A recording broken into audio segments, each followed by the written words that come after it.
Nuestro hermano Salomón nos estaba dirigiendo. Y Lucas capítulo 14, versículo número 25 en adelante, es uno de los pasajes de la Escritura, hermanos, que a mi parecer es uno de los pasajes más desafiantes que podemos encontrar en las Sagradas Escrituras. Porque el Señor Jesucristo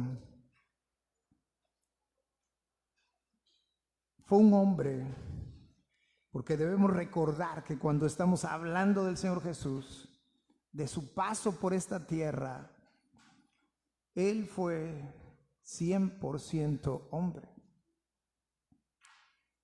Y aunque renunció a algunas de sus prerrogativas como Dios al tomar forma humana, fue alguien especial en el sentido que no se dejaba impresionar por las multitudes. Porque una de las cosas que de manera inmediata observamos es que dice el verso 25 que grandes multitudes iban con él. Nosotros somos a veces fáciles de impresionar. A veces podemos llegar a pensar que entre mayor número es mejor. Pero para el Señor Jesucristo fue indispensable en aquella oportunidad poner un filtro. Porque cualquier pastor, cualquier líder de nuestros días, pues se sentiría satisfecho de ver su congregación a reventar. Pero el Señor Jesucristo, cuando vio que multitudes le seguían, Él puso un filtro. Y ese filtro tuvo que ver con algo que muy pocos creyentes en Él podemos llegar a alcanzar. Y ese filtro, hermanos, es el filtro que se conoce entre los teólogos como el discipulado. Cuando hablamos de discipulado, estamos hablando de un discípulo. Y cuando hablamos de un discípulo, estamos hablando de alguien que aprende, estamos hablando de un alumno. Y el Señor dice, si alguno viene a mí, vean qué filtro, si alguno viene a mí y no aborrece a su padre y madre y mujer e hijos y hermanos y hermanas y aún también su propia vida, ¿qué cosa? No puede ser mi discípulo. Y el que no lleva su cruz y viene en pos de mí, no puede ser mi discípulo. Porque ¿quién de vosotros que queriendo edificar una torre no se sienta primero y calcula los gastos? Y de esa expresión del Señor Jesucristo es que toma nombre este mensaje de esta mañana, que se llama calculando costos. Porque si hacemos una seria reflexión, todo en esta vida tiene costos. Todo tiene un costo. Ahora, fíjense ustedes, si nosotros hablamos en términos de salvación, cuando le estamos presentando el evangelio de nuestro Señor Jesucristo a una persona que aún no lo conoce, le presentamos el evangelio tal como es gratuito. Nosotros conocimos ese evangelio del Señor Jesucristo gratuitamente y gratuitamente fuimos hechos salvos, fuimos hechos hijos de Dios. Nada tuvimos nosotros que pagar. porque fue un regalo que Dios nos dio. Le llamamos salvación generalmente. Pero el hecho de que nosotros hayamos sido salvos gratuitamente no significa que no tuvo un costo.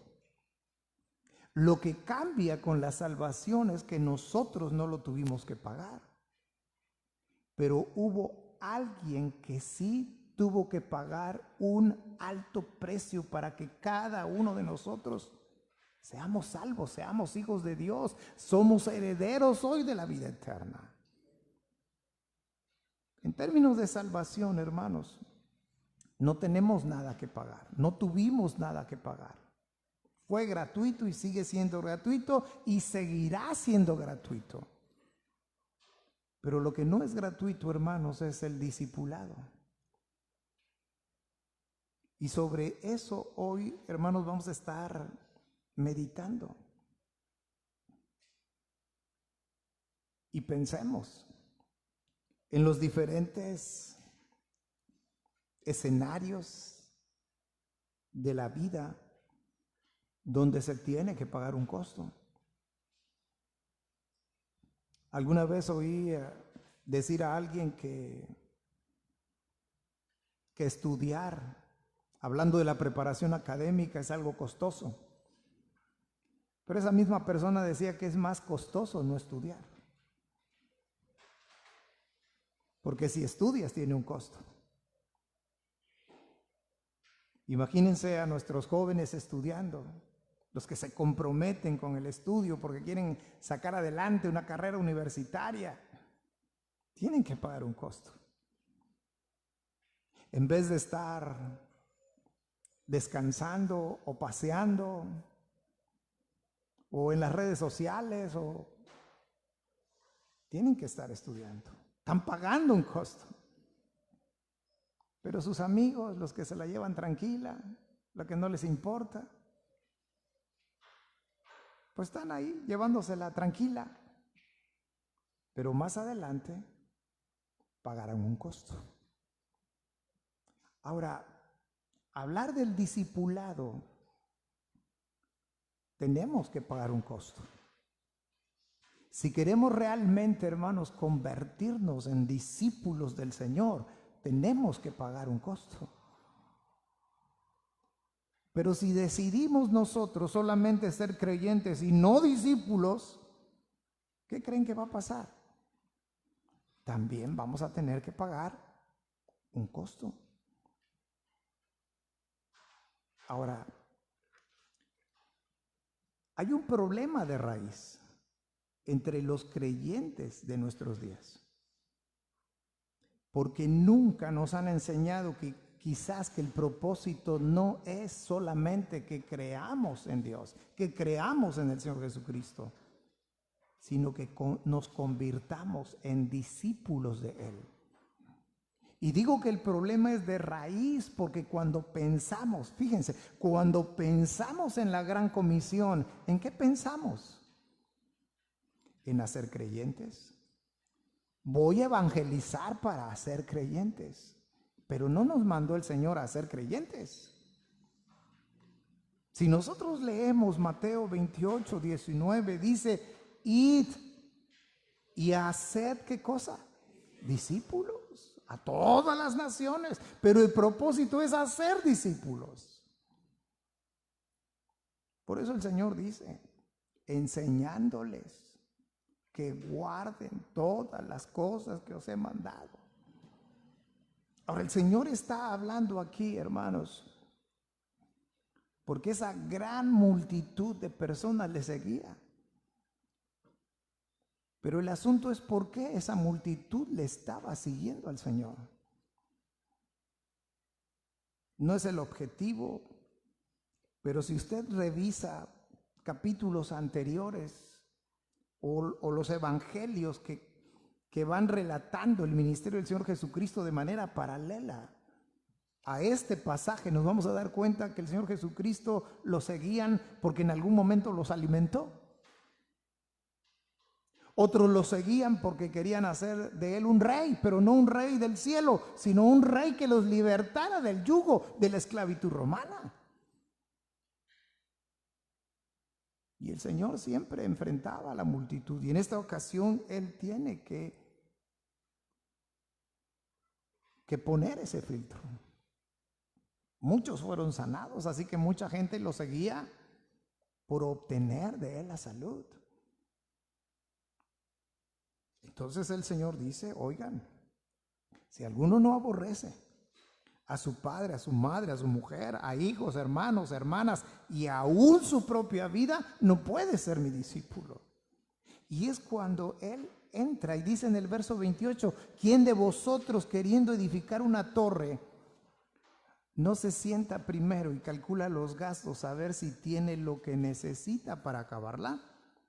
No sea que después que haya puesto el cimiento y no pueda acabarla, todos los que lo vean comiencen a hacer burla haciendo burla de él, diciendo, este hombre comenzó a edificar y no pudo acabar.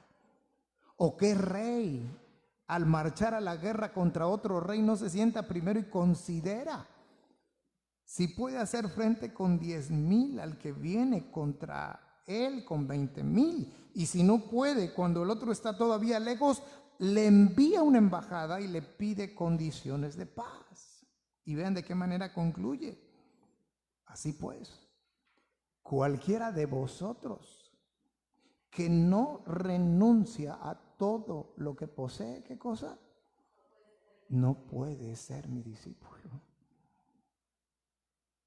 Entonces, hermanos, generalmente cuando nosotros pensamos en términos de costo, porque les decía hace un instante, todo en esta vida tiene un precio. Todo tiene un costo. Y todo proyecto, todo emprendimiento, todo aquello que yo quiero ver materializado en mi vida tiene un costo. ¿Cuántas veces no hemos intentado en nuestras casas hacerle una mejora a nuestra casa? Queremos mejorar el baño, o queremos mejorar la fachada, queremos pintar la casa, queremos remodelar la cocina. Todo tiene un costo. Y empezamos, ¿verdad? La mente, los sueños, las ilusiones. Y dices, ¿cómo lo quisieras? Pues así. Vamos a cotizar materiales y ahí vamos a dar un tour, ¿verdad? Por todas las casas de material. Ese está bonito. Y luego, ¿y como cuánto nos cobrarán de mano de obra? Todo tiene un costo. Y decimos, bueno, nos vamos a apretar tantito aquí el cinturón y vamos a ahorrar y vamos a ir juntando hasta que podamos hacerlo. Todo lo hemos vivido. Pero tiene un costo. Y hay que calcular. Y a veces calculando nos quedamos cortos. Porque hizo falta un saco de cemento, porque hizo falta una caja del piso no sé qué, porque hizo falta el pegazulejo, porque hizo falta... Hay que calcular costos. La Escritura, hermanos, nos habla el Señor Jesucristo de que debemos nosotros estar dispuestos a pagar un costo. Pero el costo que el Señor nos pide que nosotros paguemos, no tiene por qué ser necesariamente algo que lo tomemos como algo negativo. De hecho, estamos acostumbrados, a lo mejor no lo pensamos, pero estamos acostumbrados a pagar costos.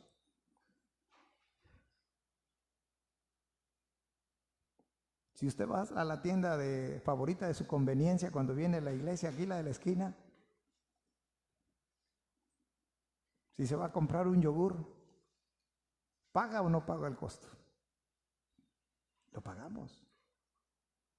Usted todos los días va a la verdulería o a la pollería o a la carnicería.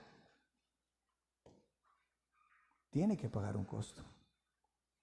Todo, hermanos, tiene un costo. Ahora, estar dispuesto a pagar el costo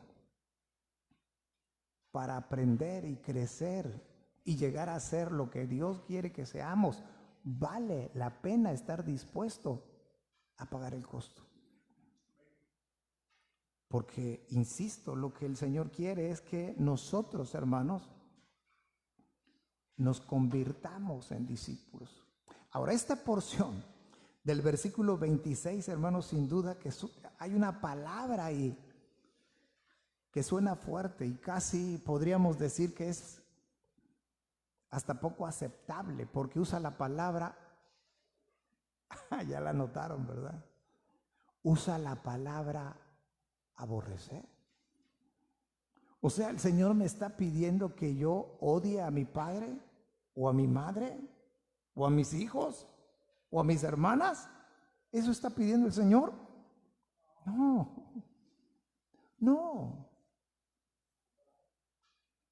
Yo insisto, tratemos de imaginar, porque la Biblia no está hablando de multitudes, está hablando de grandes multitudes.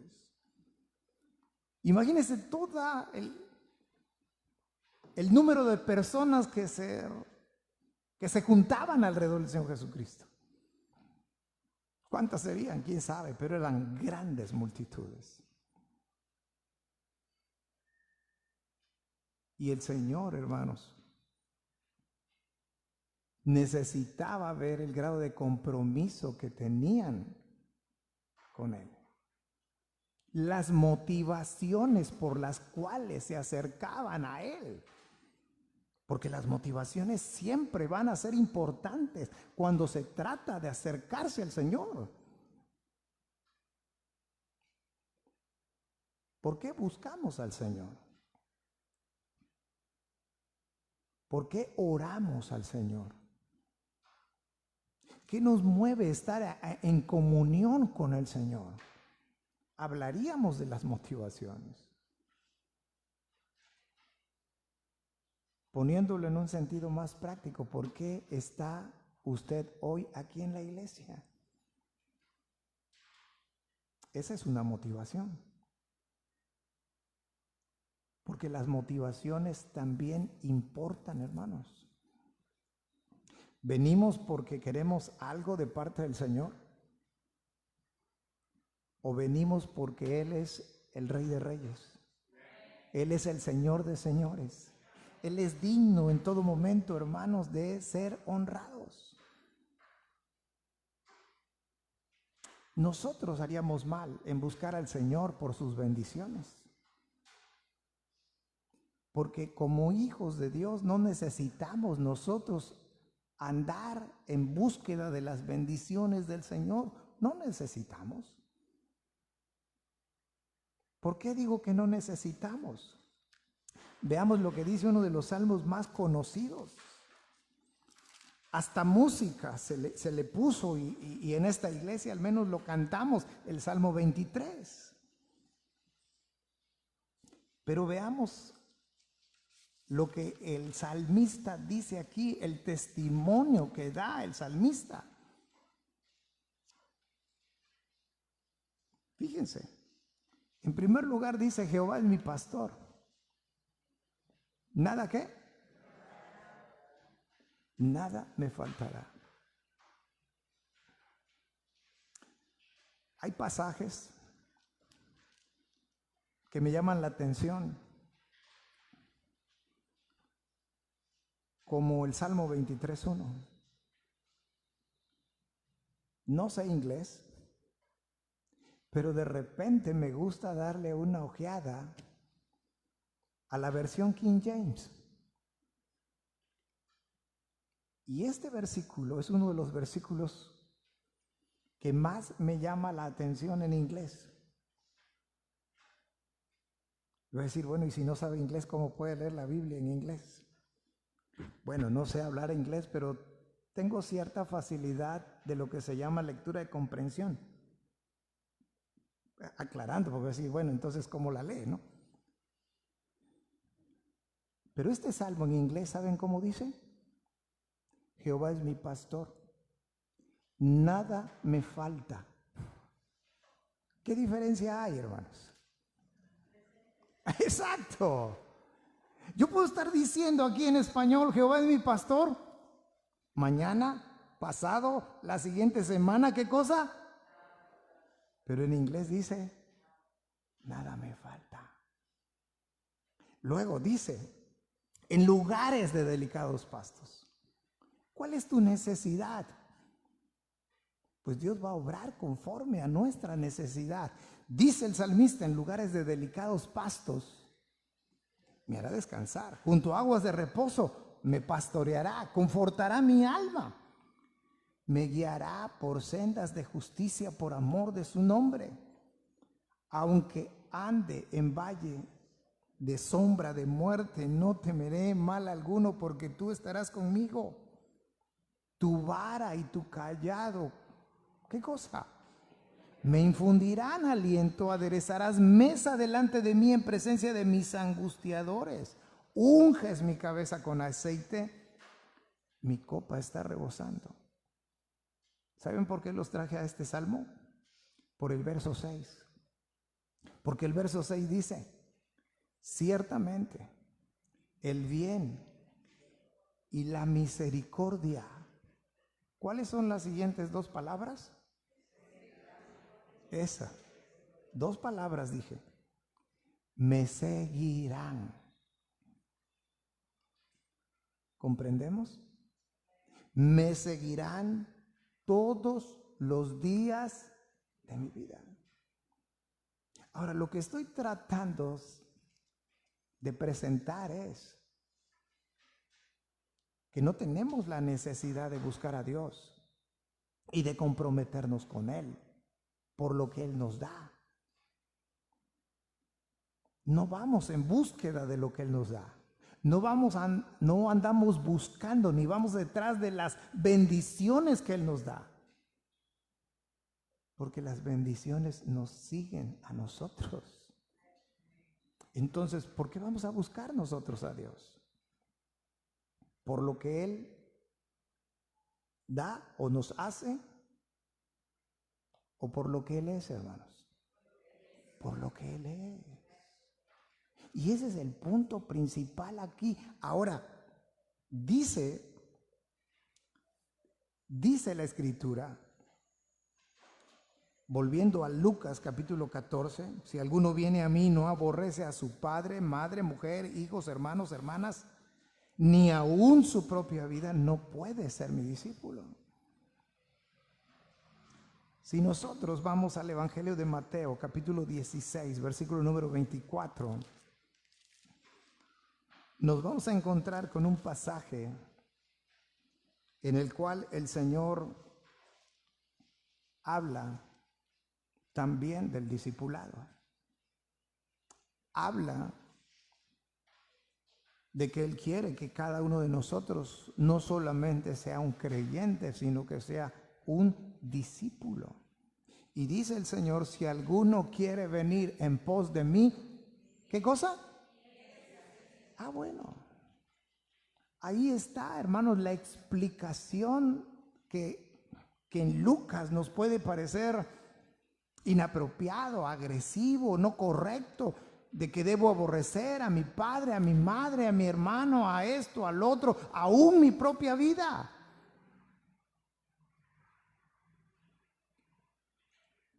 Todos en la vida, hermanos, no solamente tenemos que pagar un costo. Todos en la vida también tenemos prioridades. Todos tenemos también motivaciones. Pero hablemos de las prioridades. Lo que es prioritario para usted no necesariamente va a ser prioritario para mí. Y lo que es prioritario para mí no necesariamente lo va a hacer para usted. Y siempre pongo un ejemplo que es burdo, si ustedes quieren, pero generalmente cuando un joven sale de la universidad, empieza a trabajar, empieza a ganar su dinero, pues tiene la necesidad, pensando en el futuro, de comprarse una casa.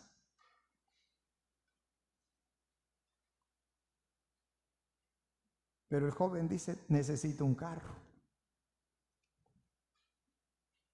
¿Por qué se va a decidir el joven? ¿Por la casa o por el carro?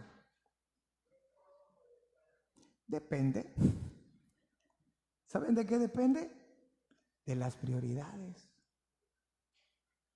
No estamos hablando de lo que más necesite, sino de lo que más desea. No sé si logro explicarme. Prioridades. Habrá quien reciba su sueldo y lo más importante para él sea andar bien vestido. Y si es ropa de marca, como regularmente se dice, mejor. Aunque no coma bien. Y uno puede decir, oye, estás mal, primero come bien y ya luego te vistes. Es cuestión de prioridades. Entonces el Señor dice, ¿quién va a ser el que esté ocupando la prioridad número 1 en tu vida? No que odies a tu papá, no que odies a tu mamá, no que odies a tu gente, no que odies tu vida misma, no. Sino el Señor, el primer filtro que pone a toda esa multitud es quien ocupa el primer lugar en tu vida. Porque, hermanos, de labios podemos decir muchas cosas. Que Dios lo es todo para nosotros, que gloria al Señor, que vaya, qué cosas no decimos con los labios. Pero en la práctica, ¿qué gritan nuestros hechos? ¿Acaso el Señor no nos dice también en el Evangelio de Mateo que busquemos? Fíjense el Señor cómo es para con nosotros. Dicen, oigan, yo sé, dice el Señor, que ustedes tienen necesidad de comer, tienen necesidad de beber, tienen necesidad de vestirse, yo lo sé. Pero el Señor nos dice, no se afanen. Y hay un versículo clave ahí, hermoso, dice, mas buscad, esa palabra es la clave, primeramente. No nos dice, no trabajen, no se esfuercen, no coman, no vivan, no se vistan, no está diciendo el Señor eso. Dice, mas buscad. Ayúdenme a repetirlo de memoria. Mas buscad primeramente, ¿qué? El reino de Dios y su justicia. Y viene una promesa ahí. Y todo lo demás.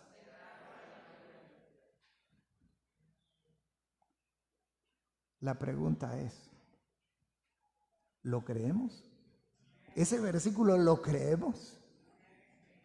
Porque si creemos eso, entonces Dios debería ocupar el primer lugar en nuestras vidas.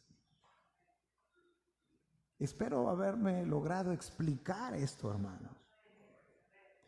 Y Mateo capítulo 16, ya no es necesario que lo busquen porque lo leímos en el verso 24, dice que si alguno quiere venir en pos de mí, niéguese a sí mismo.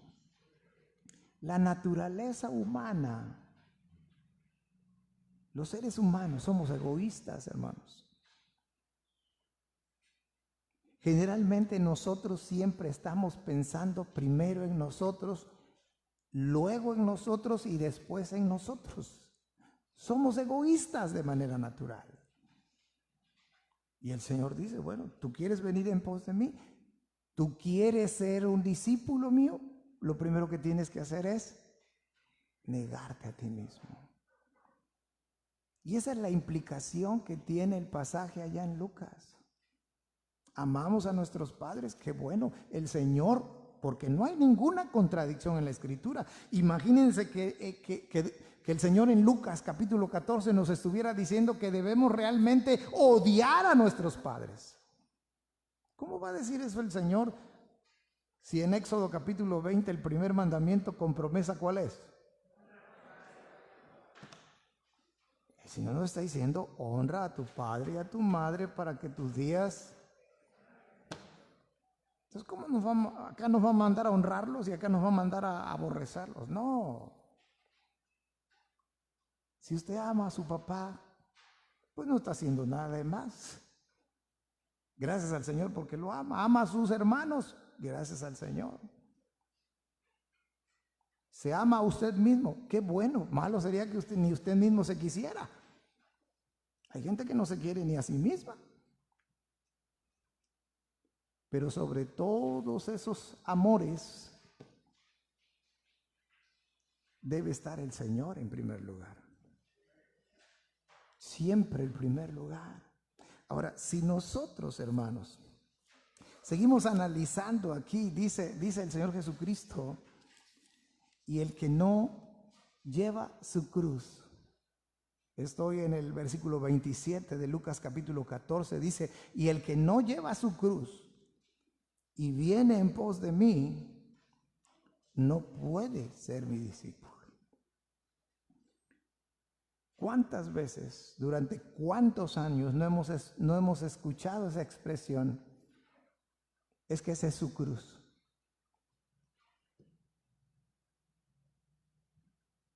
Luego, dentro de las familias hay hijos que dan muchos dolores de cabeza a los papás, por citar un ejemplo. Y le dicen, es que fulanito es su cruz.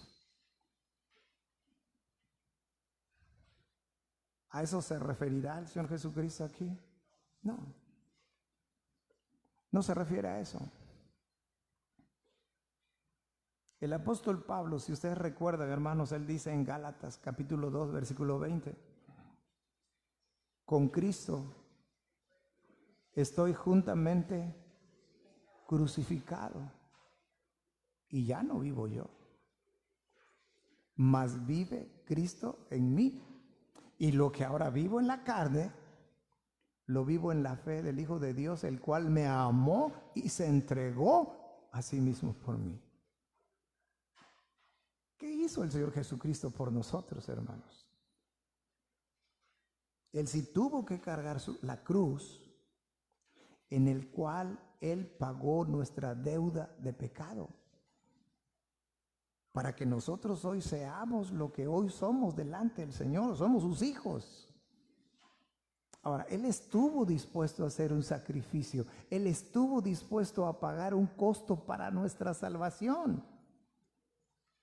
Nosotros, hermanos, no solamente necesitamos poner en un orden correcto nuestras prioridades y que el número uno de esas prioridades sea Dios, sino que tenemos que estar dispuestos a comprometernos con la causa del Señor, porque requiere compromiso, requiere sacrificio.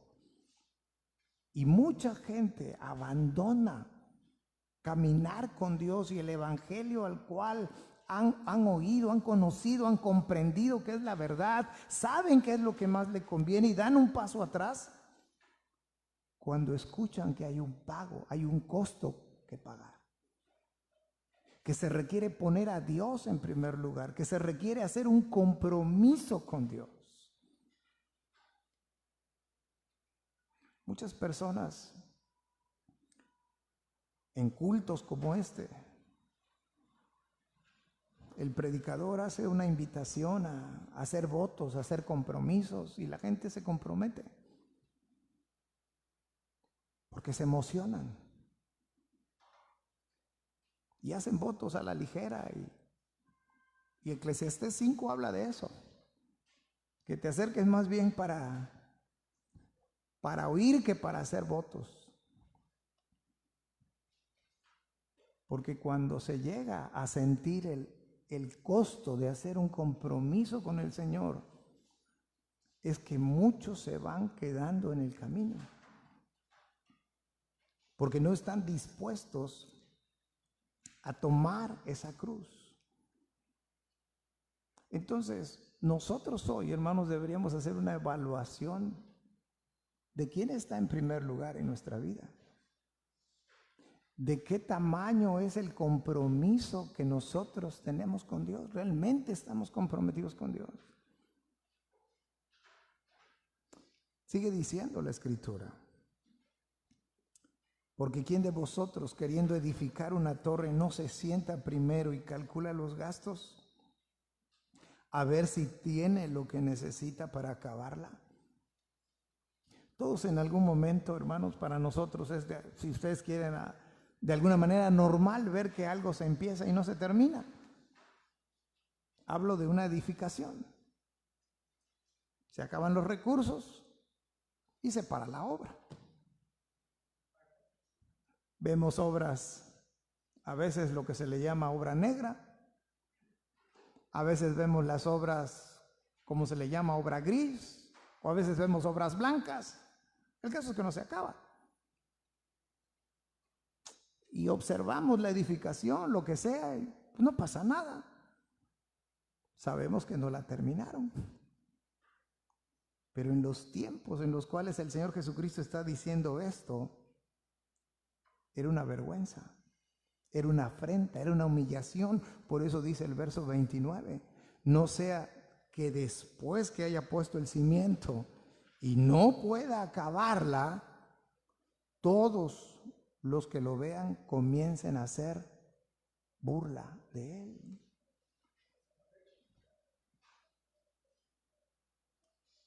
Cuando Dios no es el primer lugar en nuestra vida, cuando realmente no estamos comprometidos con el Señor, nosotros no estamos en la posibilidad, hermanos, de reflejar lo que Dios es capaz de hacer en la vida de una persona que le ha conocido. Y se hace poco atractivo a los demás que no le conocen. Pablo, en su experiencia, dice en Filipenses capítulo 3, todos conocemos este pasaje, todos hablamos de Pablo como si lo hubiéramos conocido de manera personal. Pero tan solo hay que recordar, hermanos, los méritos académicos, el linaje del apóstol Pablo, etcétera. Pero hubo alguien más bien que cambió la vida del apóstol Pablo. Y lo deja plasmado aquí. Y Pablo dice en el capítulo 3, versículo 7 de Filipenses, dice: pero cuantas cosas eran para mí ganancia, vean el testimonio, las he estimado como ¿qué? Como pérdida por amor de Cristo. Y ciertamente aún estimo todas las cosas como pérdida por la excelencia del conocimiento de Cristo Jesús. ¿Y qué más dice? Mi Señor, por amor del cual lo he perdido todo. ¿Y lo tengo por qué? Por basura. Por cierto, hace rato hablaba yo de la King James. Pero hablando del lenguaje celestial, esta versión es la versión antigua. Es bueno leer otras versiones para cuestiones de estudio. Y uno dice, ay, por basura. ¿Y qué hace usted con la basura, hermana, todos los días, hermanos? Digo hermanos porque a veces nos mandan en la noche a tirar la basura, ¿va? Pero vean aquí, les voy a leer la versión antigua, pero las cosas que eran para mí ganancias, él las reputado pérdidas por amor de Cristo. Escuchen, y ciertamente aún reputo todas las cosas,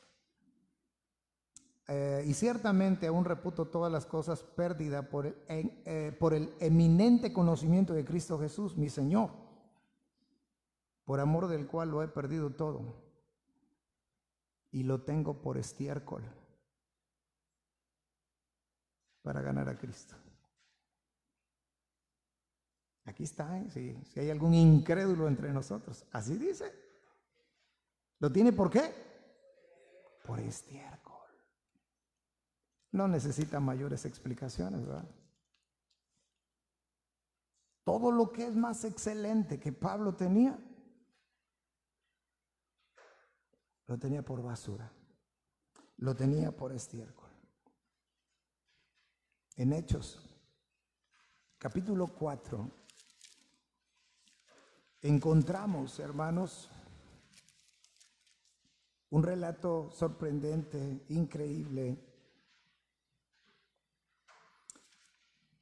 donde habla de forma práctica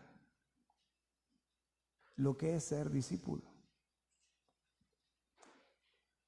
Ser discípulo, como ya dije, implica tener a Dios en primer lugar. Requiere compromiso. Y el compromiso solo puede venir, hermanos, y poner a Dios en primer lugar, puede venir solamente como resultado de la convicción que haya en nuestros corazones. ¿Quién es Dios? ¿Quiénes somos nosotros? ¿Qué es lo que Él quiere? ¿Qué es lo que Él quiere de nosotros?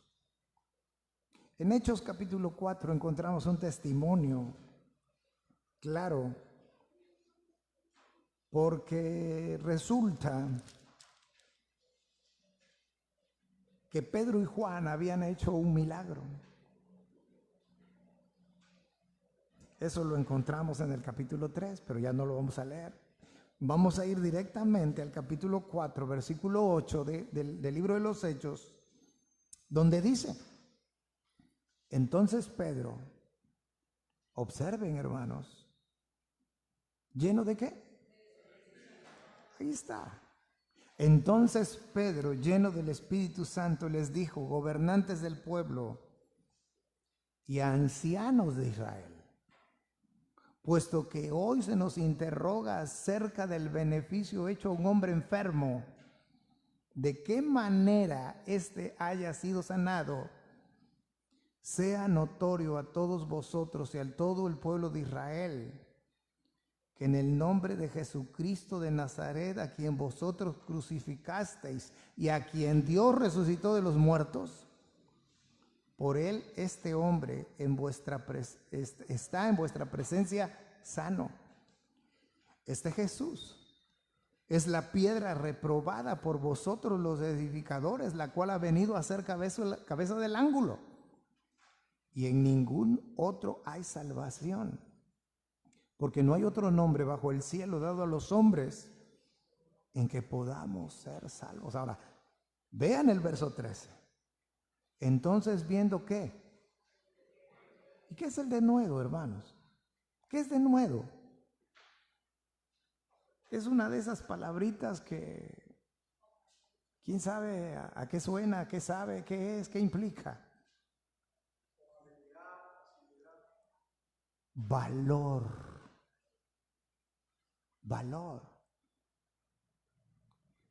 Entonces, viendo el valor de Pedro y de Juan, acuérdense que estaban frente a las autoridades, y las autoridades sabiendo que eran hombres como sin letras y del vulgo, o sea, sin ninguna clase de preparación. Ojo, ¿cuál fue el resultado?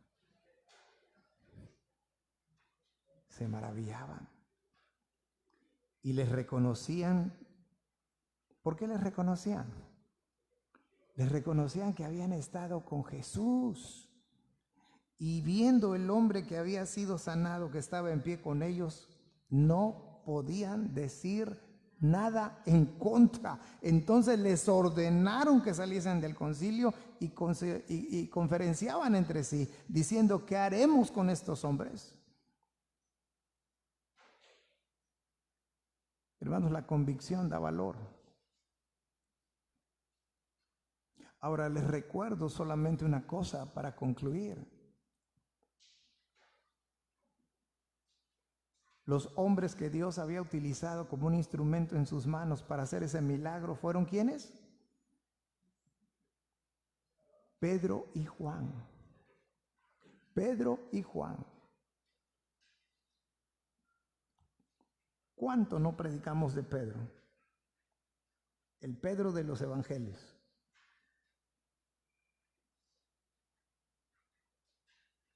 Mucho.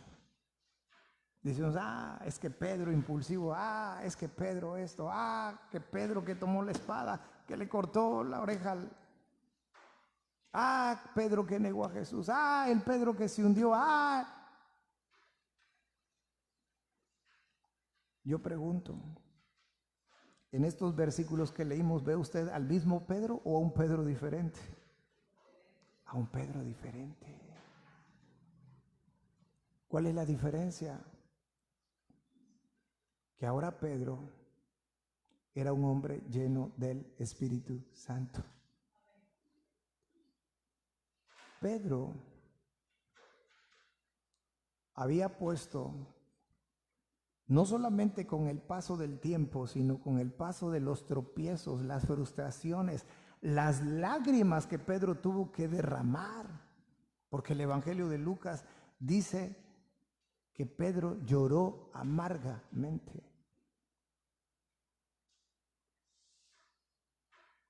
Pero algo diferente ocurre en la vida de Pedro. Cuando Pedro entiende que Dios debe ser el primer lugar en su vida, cuando Pedro se compromete con la causa del Señor. Y tan comprometido está Pedro, que dice la historia, no la Biblia, que Pedro fue muerto crucificado. Y dice la historia que Pedro mismo pidió ser crucificado de cabeza.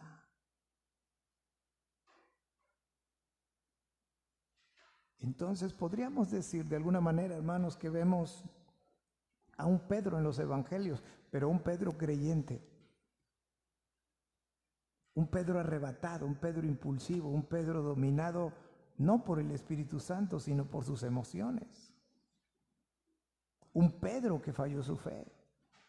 Un Pedro que estaba ahogando porque quitó su mirada del Señor.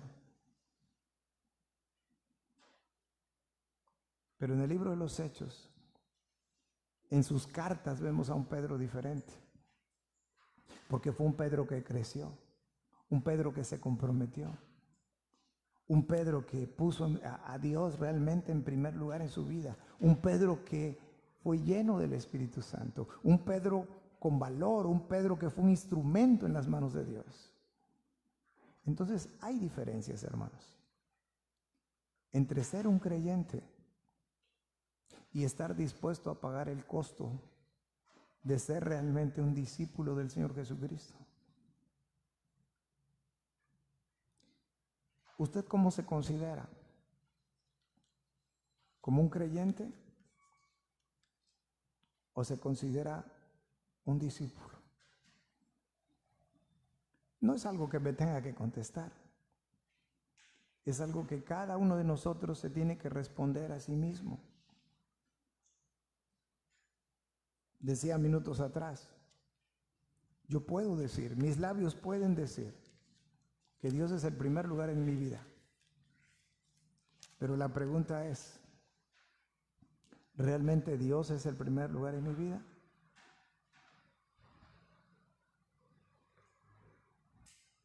¿Cuál es el propósito?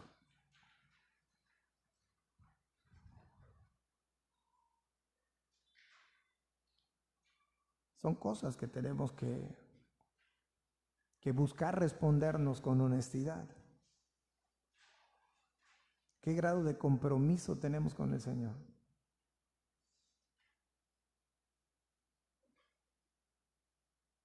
Cuando nos hemos visto envueltos entre la espada y la pared, entre la espada de nuestra conveniencia y la pared de nuestra convicción, ¿qué hemos elegido?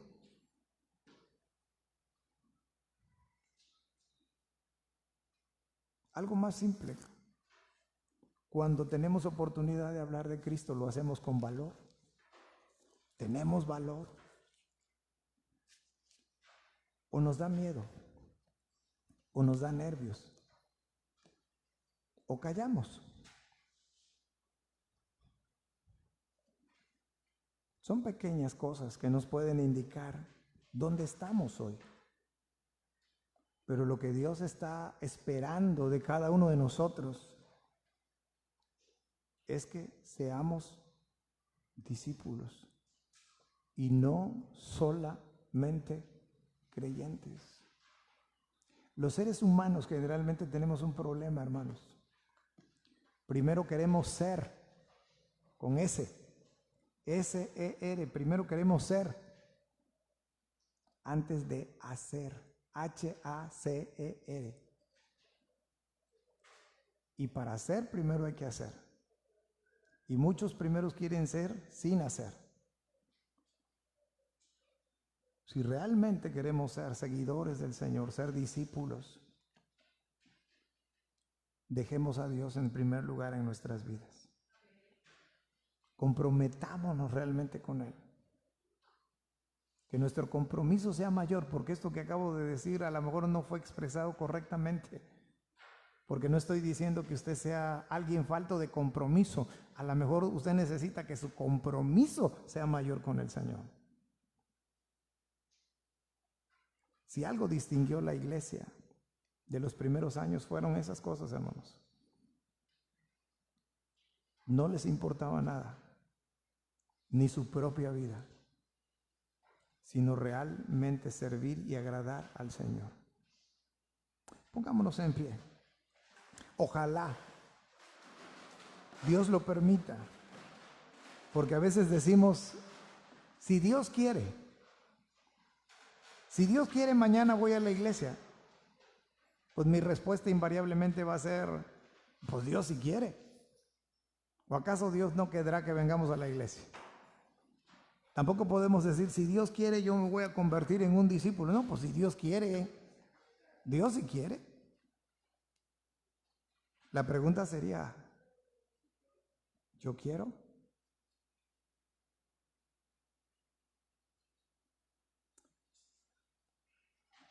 Los recursos ahí están, hermanos. Y creo que todo tiene un punto de partida. Estar dispuesto a pagar el costo. A veces amamos demasiado este mundo, ¿saben? Y lo que este mundo ofrece. Sus riquezas, sus comodidades, las amistades.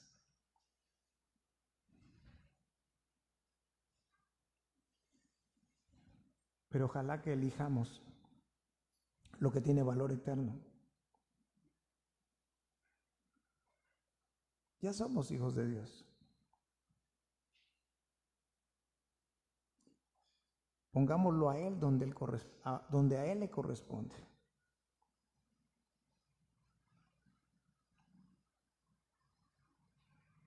Si Dios está en primer lugar, el día que Dios está en primer lugar en nuestras vidas, usted tendrá presente a Dios todos los días, desde que amanece. Usted orará a Él todos los días. Usted estará en contacto con su palabra todos los días. Usted tendrá como prioridad estar en su casa. Y voy a poner un último ejemplo. ¿Sabe dónde se verá reflejado también? En la manera como usted ofrenda. Y no estoy hablando solamente de manera económica, aunque también se refleja. Porque alguien que no tiene a Dios en primer lugar en su vida dice, oye, tengo 10 pesos, ¿cómo le voy a dar 1? Y me voy a quedar con 9.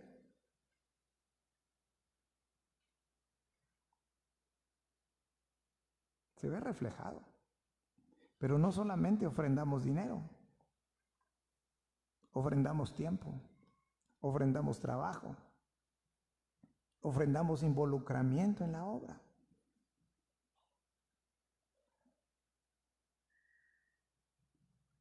Y si ustedes leen el contexto de Lucas 14, léanlo por favor en su casa. Había hecho un hombre una fiesta y había invitado a ciertas personas. Y uno le manda a decir, fíjate que no voy a poder ir. Y eso, pues me acabo de casar. Y otro, no, pues es que compré una hacienda muy grande y tengo que ir a verlas. Y enseguida el Señor dice, el que no esté dispuesto a aborrecer, no puede ser mi discípulo. El que no esté dispuesto a llevar su cruz, no puede ser mi discípulo. El que no calcula los costos de edificar algo, no puede ser mi discípulo. Dios se entregó, a través del Señor Jesucristo, se entregó totalmente por nosotros. Y no reservó nada para Él, hermanos. Pero muchos de nosotros como creyentes escatimamos siempre. la entrega que nosotros vamos a hacer a Él, a su obra. En la mañana orábamos para que Dios nos diera sabiduría. Y dentro de lo que orábamos decíamos que si algo carece la iglesia de nuestros días es de falta de temor al Señor. Y a veces se nos olvida, hermanos, que un día nos vamos a presentar delante de Dios. Y vamos a dar cuentas. Esto suena como amenaza, suena como a intimidación, pero usted conoce la Biblia y sabe que no es con ese propósito. Sí sabe que un día nos vamos a presentar delante de Dios, ¿va? Usted sabe que aún a los creyentes se va a establecer algo que se llama tribunal de Cristo. ¿No nos da temor eso, hermanos? ¿No nos sobrecoge el corazón de cómo nos vaya a ir allá? Que Dios nos ayude a todos, porque no se lo estoy diciendo a ustedes, es para todos. Si buscamos primeramente el reino de Dios y su justicia, ¿qué va a pasar? Ocupémonos en lo que nos tenemos que ocupar.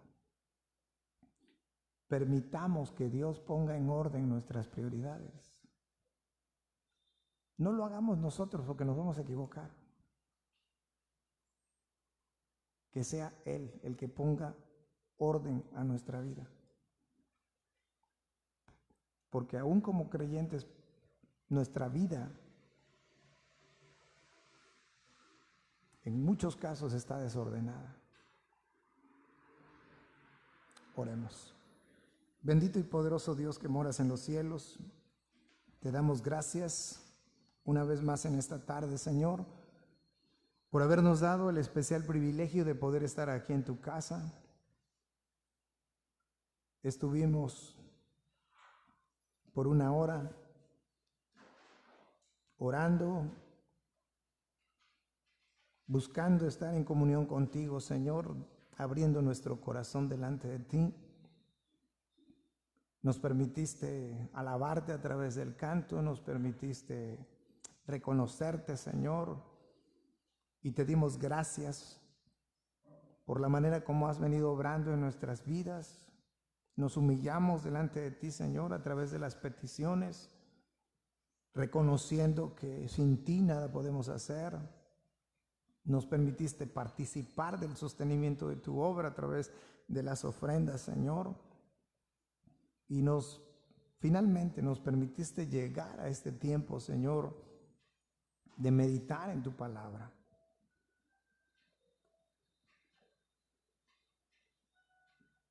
Sin duda que podemos salir el día de hoy agradecidos, Señor, porque tu buena mano una vez más no se ha detenido sobre nosotros para bendecirnos, derramando tu gracia, derramando tu misericordia.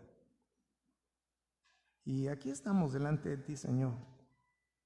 Como decía hace unos instantes a mis hermanos, no es algo que yo le estoy diciendo a ellos, sino es algo que tú nos estás invitando a todos nosotros, Señor, a reconsiderar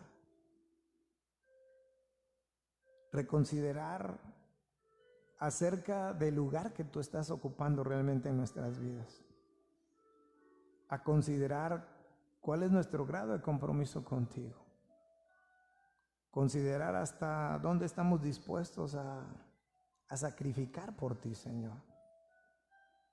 Que tu Santo Espíritu sea el que obre en cada uno de nuestros corazones, de nuestras mentes, y que estemos dispuestos al menos a meditar en esto, Señor. Porque si te ponemos en primer lugar a ti y nos comprometemos contigo, nos ha quedado claro que hay un costo que pagar. Pero si tú no eres el primer lugar en nuestras vidas y si no nos comprometemos contigo, también tendremos que pagar un costo, pero el costo será mayor, Señor. Porque separados de ti, Nada podemos hacer si nosotros no creemos que poniéndote a ti en primer lugar, buscando tu reino en primer lugar, buscando tu justicia en primer lugar, si no creemos esto, Señor, que todo lo demás vendrá por añadidura, en realidad no sé, pero algo, Señor, sin duda no está bien delante de ti. En primer lugar pongo mi vida, Señor, para que seas tú quien la revises, la juzgues y puedas poner las prioridades en el orden correcto, Señor. Sé que debo amar a mi familia, sé que debo muchas cosas,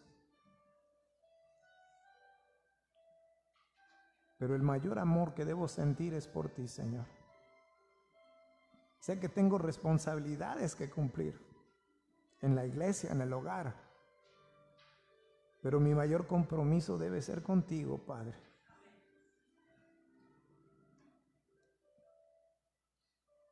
Ponemos en tus manos la vida de tu iglesia, Señor,